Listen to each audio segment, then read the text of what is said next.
you have criminal referrals right now.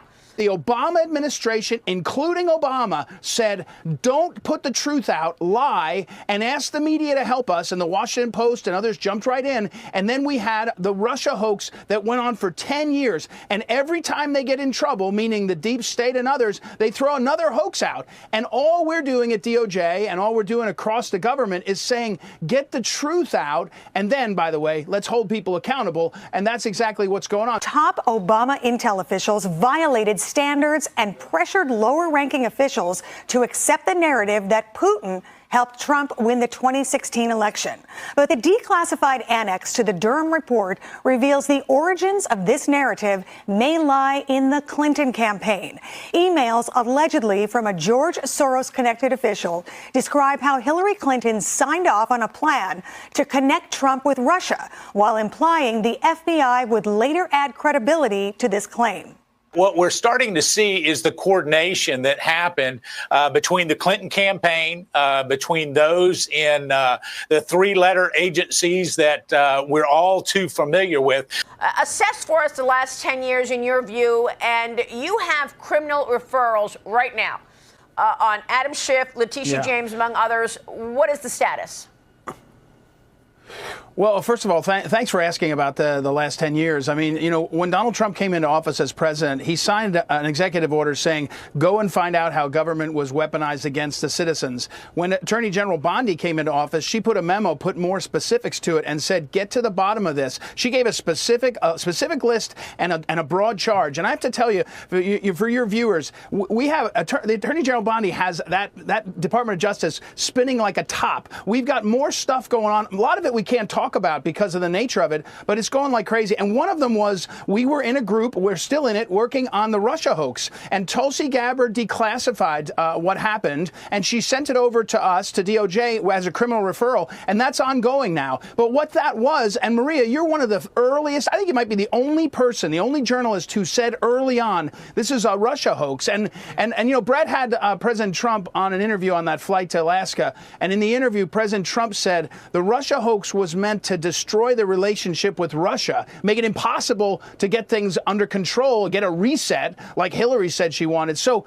what we have in the Department of Justice now is a weaponization working group and the backing of our leadership to go and find this stuff. And so the Russia hoax, we know the birthday of the Russia hoax. It's December 8th, 2016, where the Obama administration, including Obama, said, don't put the truth out, lie, and ask the media to help us. And the Washington Post and others jumped right in. And then we had the Russia hoax that went on for 10 years. And every time they get in trouble, meaning the deep state and others, they throw another hoax out. And all we're doing at DOJ and all we're doing across the government is saying, get the truth out. And then, by the way, let's hold people accountable. And that's exactly what's going on. So when Bill Pulte sends a criminal referral over to us, and he says Letitia James and Adam Schiff, and by the way, both their lawyers have come out and talked publicly about that criminal referral. So you can talk to them about the specifics, because I'm going to tell you what we're going to do is we're going to follow the facts. Every American has that has a mortgage or has other documents they sign has to follow the law. We're going to go to the very bottom of the facts. And if somebody did something wrong,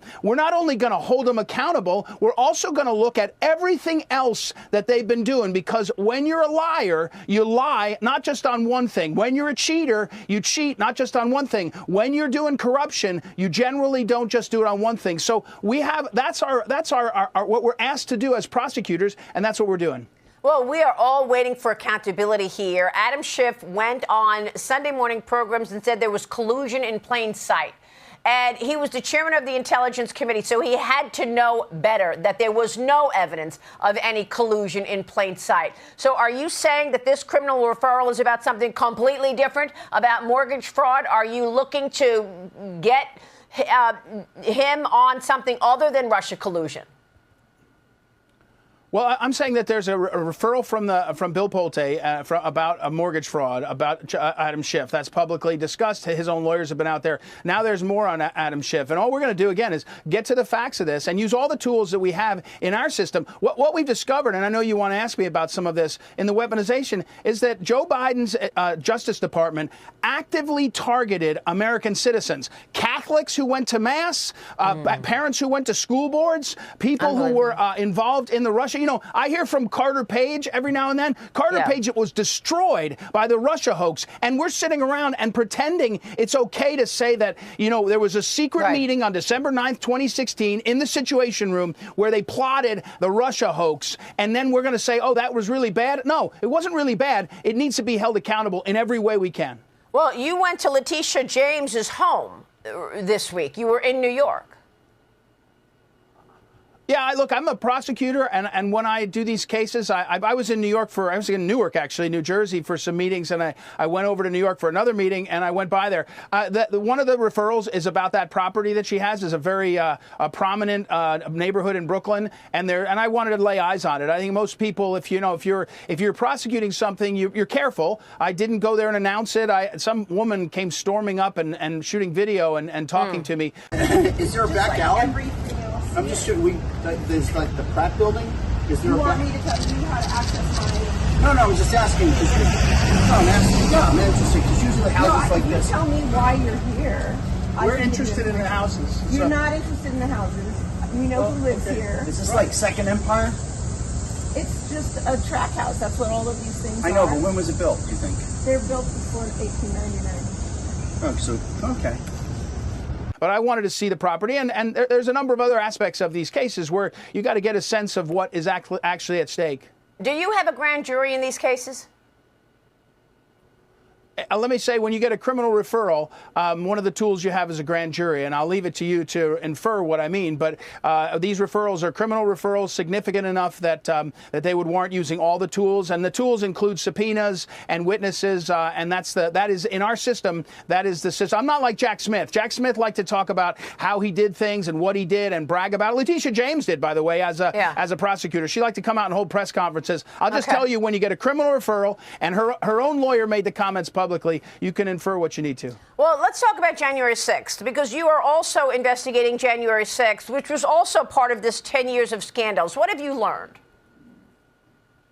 Well, again, Attorney General Pam Bondi let us loose on this, and there's a group of us working on January 6th. What we've learned is that the federal government, the Department of Justice, but other aspects, targeted these citizens. They basically turned government on to make the hoax work. So I'm not talking about somebody that pushes a cop. That's a charge you can look at in charge. I'm talking about that the FBI and others were putting American citizens on terrorism watch lists. They were auditing their IRS tax returns. They were targeting the American people. They were taking massive amounts of resources and moving them from fighting, child trafficking and fighting real corruption and saying we have to move everybody to look at the Capitol siege. It was a political hoax that was driven by Garland, Lisa Monaco, and others. And what, again, Attorney General Bondi has said is get to the bottom of it. Some of it may not be illegal, but it's some of the worst. You know, in federal prosecutor world, we think about the importance of that role. There's a guy named Robert Jackson, who is the prosecutor guy. And what you see is Lisa Monaco's Justice Department acting in ways we've never seen before. This is going, and when we show all that, and we're writing reports regularly on it, it's not one aspect. The federal court system was used in a way. The jails were used in a way to punish people. It's foreign. They didn't do this to the terrorists after 9/11, and they were doing it to American citizens. So that's a fulsome investigation on January 6th. And it will make clear the hoax, which is really the 2020 election hoax. We were told we couldn't talk about it because of January 6th. And the whole thing has fallen apart, Maria, and it's going to get to the bottom. And the players are always the same. It's always the same. The same people on December 9th, 2016, in the Situation Room in Obama's White House are playing the same game all these years. That's unbelievable. Real quick, what about the January 6th committee? Did they destroy evidence? Is there criminality there? Of course. Of course, we're all in that too. And trust me, a lot of people did not get a pardon that were involved in the select committee, and they ought to be keeping an eye on their mailbox, because there's a lot to be asked about. And the pardons that were given out were done by an auto pen. Are they legitimate? Well, yeah, I'm the pardon attorney, so I'm in that too. I can tell you we're investigating how the pardons were granted. It was not like anything in the history of America what not Joe Biden, his staffers did, not just with the auto pen, but with faking him out on the memos. More to come, Maria. I'm telling you, Pam Bondi has let us loose, and when this comes out, it'll take the whole of these people's hoaxes down, and we're doing it bit by bit, and it's fantastic. It's a great privilege.